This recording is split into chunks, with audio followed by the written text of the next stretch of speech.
Assalomu alaykum. Meni ismim Azamiddin Muhammadinov. 6 yildan beri arab tilidan dars beraman. Hozirda Mudarris akademiyasida arab tili fani o'qituvchisiman. Ko'pchilikda kuzatiladigan xatolardan biri bu qofni kafga moyil qilib o'qish. Biz bugun sizlar bilan bu ikkalasi alohida harf ekanligi va mana shu harflarda kuzatiladigan xatolar va uning oqibatlari haqida gaplashamiz. Qofning mahrajiga qaraydigan bo'lsak, ya'ni talaffuz o'rni. Qofning mahraji bu aqsol lisan deyiladi. Ya'ni tilning eng quyi qismi. Biz og'iz tarafdan qaraganda tilning eng quyi qismi eng oxiri. Yoki biz halqum taraf, ya'ni tomoq tarafdan oladigan bo'lsak, bu tilning boshlanadigan qismi hisoblanadi. Endi biz tilning quyi qismi deganda og'iz tarafdan aytayotgan bo'lamiz. Tilning quyi qismi va ro'parasidagi, ya'ni qarshısidagi tanglaydan chiqadi. Endi biz tilni, ya'ni tilga bog'liq mahrajlarni 3 ga bo'lamiz. Ya'ni til ishtirok etadigan va mana shu joyga tegadigan, tegishli orqali chiqadigan mahrajlarni 3 ga bo'ladigan bo'lsak, ya'ni tilni boshlanadigan qismi, tilning o'rtasi va tilning oldi qismi. Endi qof qayerdan chiqadi? Qof tilni boshlanadigan qismi. Ya'ni orqa tarafdan, ya'ni tomoq tarafdan kelgan paytda tilni boshlanadigan qismi va ro'parasidagi tanglay. Shu ma'noda biz tanglayni ham 3 ga bo'lamiz. Tilni boshlanadigan qismi va ro'parasidagi tanglay, tilni o'rtasi va ro'parasidagi qattiq tanglay va tilning oldi qismi va ro'parasidagi tanglay. Shu ma'noda qofning mahraji qayerda ekan?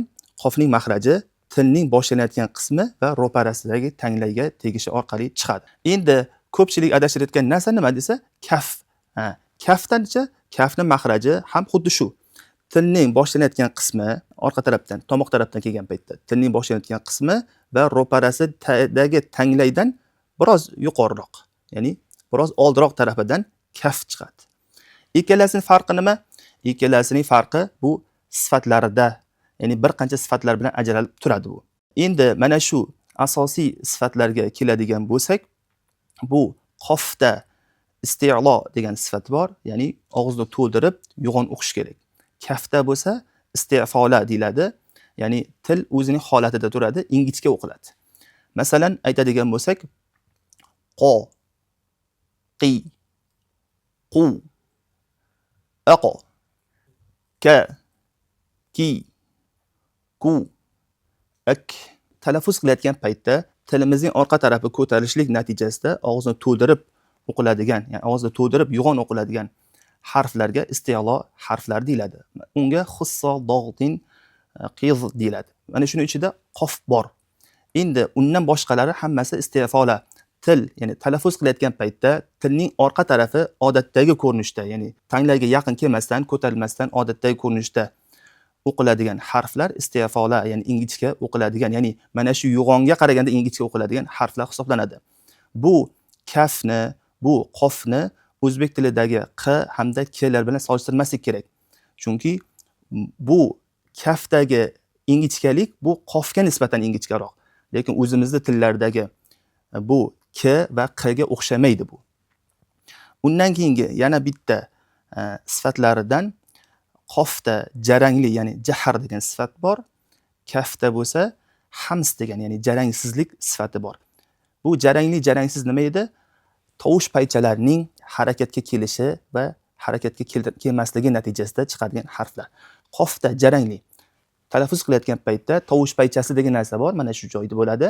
Ya'ni bo'rtib chiqqan suyagimizning tagida. Mana shu hamma tovushlar mana shu joyda yaraladi deydi. Mana shu tovush paychasining harakatga kelishi natijasida qof chiqadi. Masalan, qo. Mana shu joyni ozgina ushlab turgan paytda odam biladi. Qo jarangli ekanligi. Endi kafda bo'lsa, tovush paychasi harakatga kelmaydi. Mana shu joyni ozgina ushlab turgan paytda ka desa seziladi. Shu narsaga ham e'tibor berish kerak. Undan boshqa ham bir qancha sifatlari bor. Asosiy sifatlar mana shular bilan ajralish kerak. Qofda va kafda ko'p uchrashadigan xatolar. Qofda ko'p uchrashadigan xatolardan biri, ba'zilarda eshitib qolamiz, qofni kafga moyil qilib o'qish. Bu qanaqa bo'ladi? Masalan, aytadigan bo'lsak, qola degan so'zni u kala deb o'qiydi. Ya'ni qofning yo'g'onlik sifatini to'liq bermasdan k ga o'xshatib o'qiydi. Ya'ni k ga moyil qilib o'qiydi. og'izni to'ldirmasdan, yo'g'onlik sifatini bermasdan, tilimiz orqa tarafini ko'tarmasdan kga moyil qilib o'qiydi. Bu umuman ma'no buzilib ketadi. Qola masalan aytdi bo'ladigan bo'lsa, kala bo'lsa bu o'lchadi degandek ma'noda bo'ladi. Masalan qul degan so'z bor. Uni qul ayt degan bo'lsa ma'nosi uni qul demasdan kul deydi. Kga moyil qilib o'qiydi. Ya'ni kul deganning ma'nosi ye degan ma'nosi bo'lib qoladi. Ya'ni ozgina nozik joyi bor.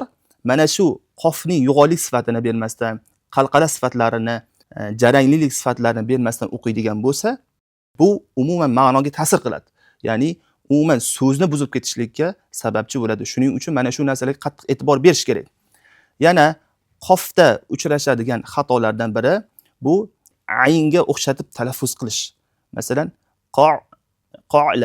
qa'la degan ma'noda aytiladi. Ya'ni la emasda qa'la deydi. Ya'ni ayn tomoqni ozgina siqib, ya'ni qa'la degan ma'noda o'qiydiganlar ham bor. Bu ham xato hisoblanadi. Undan keyin qofda uchrashadigan yana bir xatolardan biri bu tomoqni qirish. Faqatgina tomoqni qirish, ya'ni bu xo bilan g'oga tegishli edi. Tomoqni ozgina qirish. Endi qofda tomoqni qirish holatlari ham kuzatilib turadi. Masalan, xola deydi. Xola degandek ma'noda. Bu ham xato sanaladi. Biz ustozlarimizdan qanday eshitgan bo'lsak, xuddi shunday o'rgatamiz. Ya'ni bizga bu xato dedimi, bu endi bu xato hisoblanar ekan. Ya'ni bu tomoqni qirilmasdan yo'g'onlik sifatini berib va qalqalalarni ham joyida tebratib o'qish kerak ekan.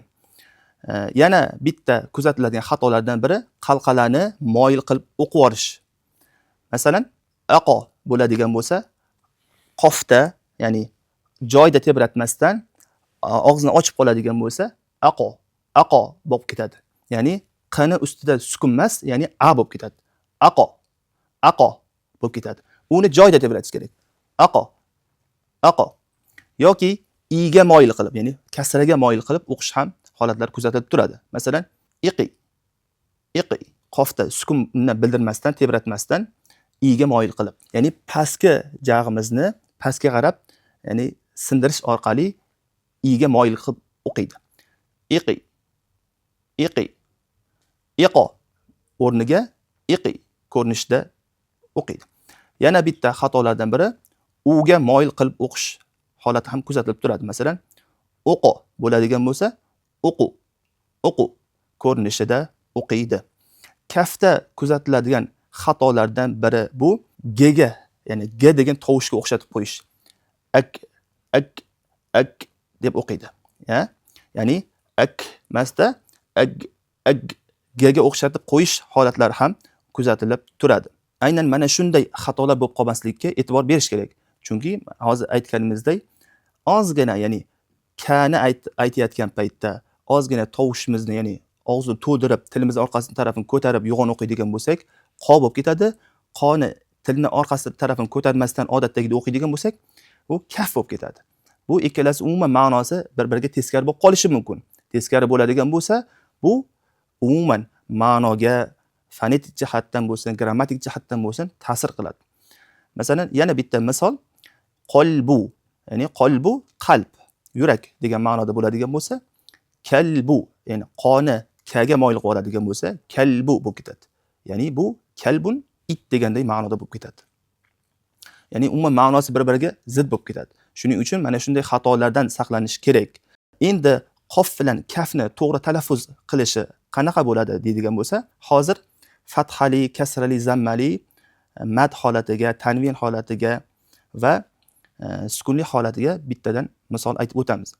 Masalan, qo, qi, qu, ka, ki, ku, qo, qi, qu, ka, ki, ku, qon, qin, qun, kan, kin, kun, aqo, iqo, uqo, ik, ik, uk. Mana shunday ko'rinishda talaffuz qilinadi. Xuddi shu, ya'ni fathali, kasrali, zammali, sukunli, tanvin, mad holatlarda xuddi shunday mashq qiladigan bo'lsak, har bitta so'zimizda talaffuzini to'g'rilashga erishgan bo'lamiz. Buning uchun ko'proq mashq qilish kerak, shug'ullanish kerak va ikkita jag'ni ko'proq harakatga keltiradigan bo'lsak, maqsadga erishgan bo'lamiz. Shu bilan bugungi darsimiz o'z nihoyasiga yetdi. Arab tilini yanada mukammal ravishda offline o'rganmoqchi bo'lsangiz, Mudarris akademiyasiga tashrif buyuring. Shu kabi videolarni o'tkazib yubormaslik uchun sahifalarimizga obuna bo'ling.